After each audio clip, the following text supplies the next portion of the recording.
One of the most revealing passages in the New Testament occurs after Jesus' resurrection, but before his ascension.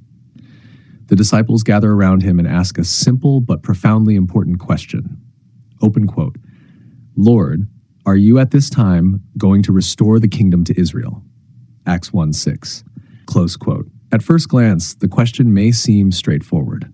Yet, for historians, biblical scholars, and students of early Christianity, it opens a window into the expectations of Jesus' earliest followers. This is not a random question, nor does it appear to be the product of later theological reflection. Many critical scholars view it as preserving an authentic memory of what Jesus' disciples genuinely expected. It reflects assumptions that would have made perfect sense within the world of first-century Judaism.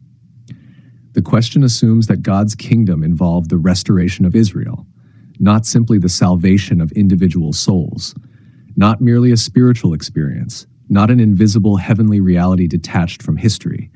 The disciples seem to assume that the arrival of God's kingdom would somehow involve the renewal of Israel itself. Their question suggests that they understood Jesus within the framework of Jewish restoration hopes, the restoration of the 12 tribes, liberation from foreign domination, the defeat of oppressive powers, and the fulfillment of God's covenant promises. In other words, they appear to be thinking like first-century Jews, and that fact is historically significant. The Jewish hope behind the question. To understand Acts 1, verse 6, it is necessary to understand the world in which Jesus lived. The Jewish people of the first century did not exist in a political vacuum. For centuries, they had experienced conquest, occupation, exile, and foreign rule. The Babylonians had destroyed Jerusalem. The Persians had ruled the region. The Greeks had followed. Then came the Romans. Although some periods brought greater freedom than others, many Jews believed that Israel had never fully experienced the restoration promised by the prophets. The Hebrew scriptures repeatedly describe a future age when God would act decisively in history. The scattered tribes would be gathered. Jerusalem would be restored. Foreign oppressors would be judged. Israel would be vindicated. God's reign would become visible upon the earth. This expectation appears throughout prophetic literature. Isaiah envisions a restored Zion, drawing the nations to itself. Jeremiah speaks of a renewed covenant. Ezekiel describes the reunification of Israel and Judah. Zechariah portrays a future in which God becomes king over all the earth. These themes created a powerful framework for Jewish hopes during the Second Temple period. Many Jews believed they were still waiting for God's final intervention. This expectation became especially intense within apocalyptic movements. Apocalyptic literature often portrayed history as approaching a climactic moment in which God would overthrow evil powers, vindicate the righteous, restore Israel, and establish his kingdom. When Jesus began proclaiming that the kingdom of God was near, his message entered directly into this world of expectation. His listeners would not have heard the phrase kingdom of God as a purely private or spiritual concept. They would have understood it within a broader story about God's future action in history. What did the kingdom of God mean?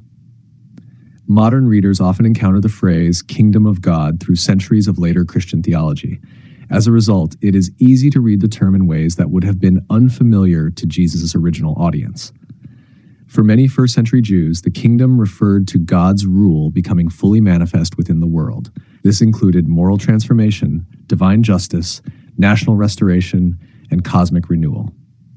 The kingdom was expected to bring an end to oppression and corruption. It would overturn unjust power structures. The righteous would be vindicated. The wicked would be judged. Israel would finally experience the fulfillment of God's promises. This does not mean every Jew imagined the kingdom in exactly the same way. Second Temple Judaism contained a wide variety of viewpoints.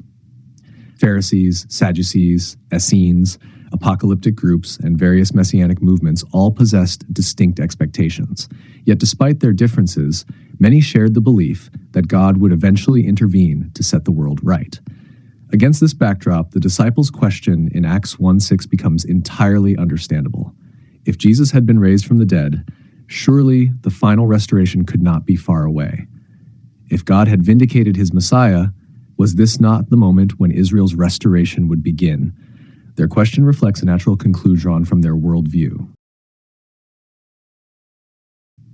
What makes the passage particularly fascinating is how Luke presents Jesus' answer. Jesus does not respond by correcting the disciples' expectation.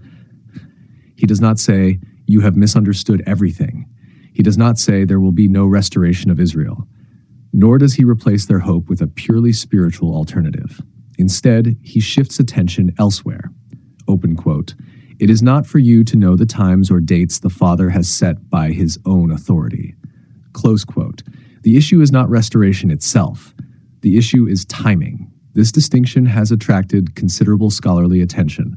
Many historians observe that Luke appears to preserve the disciples' restorationist expectation, while simultaneously redirecting the narrative toward a broader mission. The kingdom remains part of the story. Israel remains part of the story. Yet the immediate focus becomes the spread of the message to the ends of the earth. Luke therefore performs something of a balancing act. He preserves continuity with the Jewish hopes that gave birth to the movement, while simultaneously preparing the reader for the inclusion of Gentiles. The result is one of the clearest indications that restorationist expectations existed among Jesus' earliest followers. Was Jesus himself a Jewish restorationist? Most historical scholars would answer yes, though important qualifications remain. Jesus appears to have been a thoroughly Jewish apocalyptic preacher. His message centered on God's coming reign. His language drew heavily from Israel's scriptures. His symbolic actions often reflected restoration themes. He gathered 12 disciples, a number that almost certainly evokes the 12 tribes of Israel. He proclaimed the coming kingdom. He spoke of future judgment. He announced good news to the poor and oppressed. He anticipated dramatic divine intervention. All of these elements fit comfortably within broader Jewish restoration expectations. It does necessarily mean Jesus sought military confrontation with Rome. However, the line between religion and politics was not nearly as sharp in the ancient world as it is today. To proclaim God's kingship was inevitably to challenge competing claims to authority. To announce the coming reign of God carried political implications, whether or not violence was involved. The kingdom message implied that present rulers were temporary. God's rule would ultimately replace theirs. For an empire that demanded loyalty and maintained order through force, such ideas could appear dangerous. The significance of the crucifixion. Jesus' execution itself raises important historical questions. The Romans did not normally crucify people for theological disagreements. Crucifixion was a punishment reserved primarily for rebels, insurgents, slaves, and those considered threats to public order. The charge associated with Jesus' execution is revealing. Open quote, "King of the Jews." Close quote. Whatever the deeper meaning of the title, Roman authorities evidently regarded it as politically significant. A man publicly associated with kingship in an occupied province could easily attract suspicion. It does suggest that his movement was viewed as carrying implications that extended beyond private religious belief.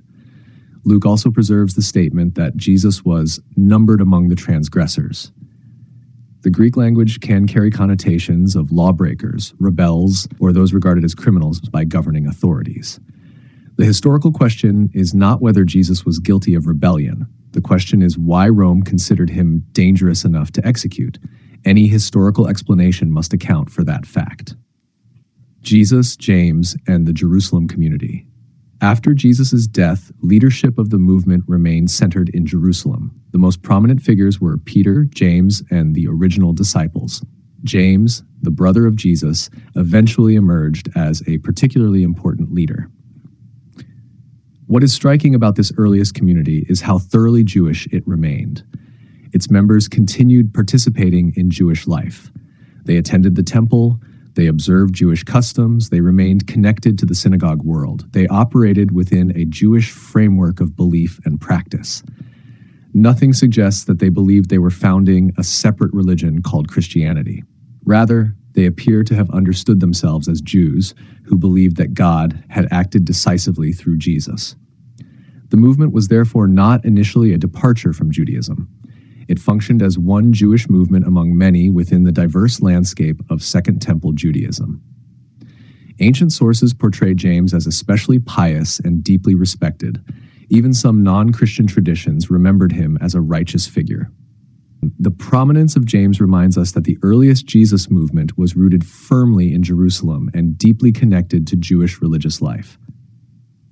Paul and the transformation of the movement. The most dramatic expansion of the movement occurred through Paul. Paul remained deeply Jewish in many respects. He never stopped interpreting events through Jewish categories. Yet his mission fundamentally altered the social composition of the movement. The central issue was Gentile inclusion. Could non-Jews join God's people without becoming fully Jewish? Paul argued that they could. This position had enormous consequences. Gentiles could participate without complete Torah observance. Circumcision ceased to function as a universal requirement. Membership became increasingly detached from ethnic identity. The movement expanded beyond its original cultural boundaries. Over time, this produced profound changes. The center of gravity gradually shifted away from Jerusalem. The proportion of Gentile believers increased dramatically. The language, culture, and assumptions of the movement became increasingly Greco-Roman. This development made Christianity far more adaptable to the wider empire. It also created tensions with groups that remained closer to the original Jerusalem tradition. Paul did not necessarily reject Jewish hopes. Rather, he reinterpreted them through the lens of Christ. The result was a version of the movement capable of crossing ethnic and cultural boundaries on an unprecedented scale. How Jewish Christianity disappeared. Historical events would ultimately reshape the movement even more dramatically than theology.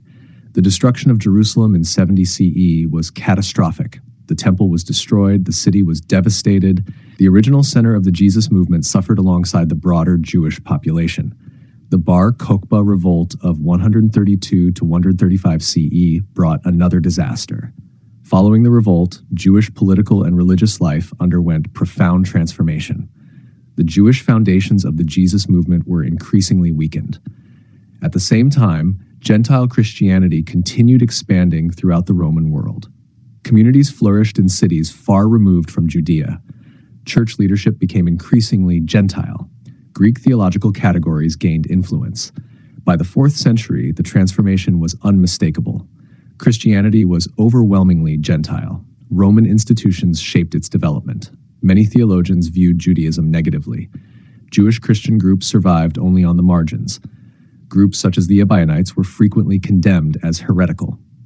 From a historical perspective, this outcome was not simply the result of theological debate. It was also shaped by geography, politics, demographics, and historical catastrophe. The branch of the movement most closely connected to its Jewish origins was the branch most severely affected by the disasters that struck Judea. Did Christianity move away from the historical Jesus? This remains one of the central questions in New Testament scholarship. The historical Jesus appears deeply rooted in Jewish apocalyptic expectation. His language, symbols, and message emerged from the world of Second Temple Judaism. Later, Christianity increasingly emphasized themes that transcended that original setting. The focus broadened from Israel's restoration to humanity's salvation. The Jewish context became less visible. The political realities surrounding Jesus' execution often faded into the background. The result was the emergence of theological interpretations that would have sounded very different from the expectations reflected in Acts 1 verse 6. This does not necessarily mean later Christianity abandoned Jesus. Rather, it means that traditions evolve. Questions arise. New circumstances demand new interpretations. The challenge for historians is to determine how much continuity and how much change occurred during that process. Can restoration and universalism be reconciled? The answer may be yes. The Hebrew prophets often envisioned both. Isaiah, Zechariah, Micah, and other prophetic texts frequently combine Israel's restoration with the participation of the nations. In these visions, God restores Israel and simultaneously blesses the wider world. The nations stream toward Jerusalem. The knowledge of God spreads universally. Israel's restoration becomes the means through which broader redemption unfolds. From this perspective, restoration and universalism are not necessarily competing ideas. The tension emerges only when one element is emphasized while the other disappears. Many scholars argue that later Christianity preserved the universal dimension while gradually minimizing the restorationist dimension that had originally accompanied it. Does modern Christianity represent the original movement? Historically speaking, the answer is complex. The earliest Jerusalem movement associated with Jesus, James, Peter, and the original disciples appears to have been Jewish, Torah-affirming, apocalyptic, restorationist, Jerusalem-centered. The Christianity that eventually became dominant was universalist, predominantly Gentile, increasingly detached from Torah observance, more cosmopolitan, influenced by Greek and Roman intellectual traditions. These are not identical expressions of the same movement. They represent different stages in a long process of historical development. Yet neither can be understood without the other. The later church emerged from the earlier movement. At the same time, it transformed many of the assumptions that had characterized its origins. This pattern is not unique to Christianity. Religious traditions rarely remain static. Judaism itself underwent dramatic changes between the worlds of the Hebrew Bible, Second Temple Judaism, the Pharisees, the Sadducees, the Essenes, and Rabbinic Judaism. Every major religious tradition adapts to changing historical circumstances. Acts 1:6 remains one of the most historically revealing verses in the New Testament. The disciples' question appears to preserve a memory of expectations that were widespread among Jesus' earliest followers. They anticipated the restoration of Israel. They expected God's kingdom to arrive in history. They viewed Jesus through the lens of Jewish hopes for redemption and renewal. Luke does not erase those expectations. Instead, he preserves them while redirecting the movement toward a wider mission. The result is a fascinating snapshot of Christianity at a crossroads, still deeply rooted in Jewish restoration hopes, yet already moving toward a universal future. The historical evidence strongly suggests that Christianity changed over time. The real debate is not whether development occurred, but how that development should be understood. Was it a faithful expansion of the original movement? A significant reinterpretation? A departure from certain early expectations? Or some combination of all three? Those questions continue to animate historical scholarship, theological debate, and discussions about the relationship between Jesus, Judaism, and the origins of Christianity. Lord, are you at this time going to restore the kingdom to Israel? Acts 1:6.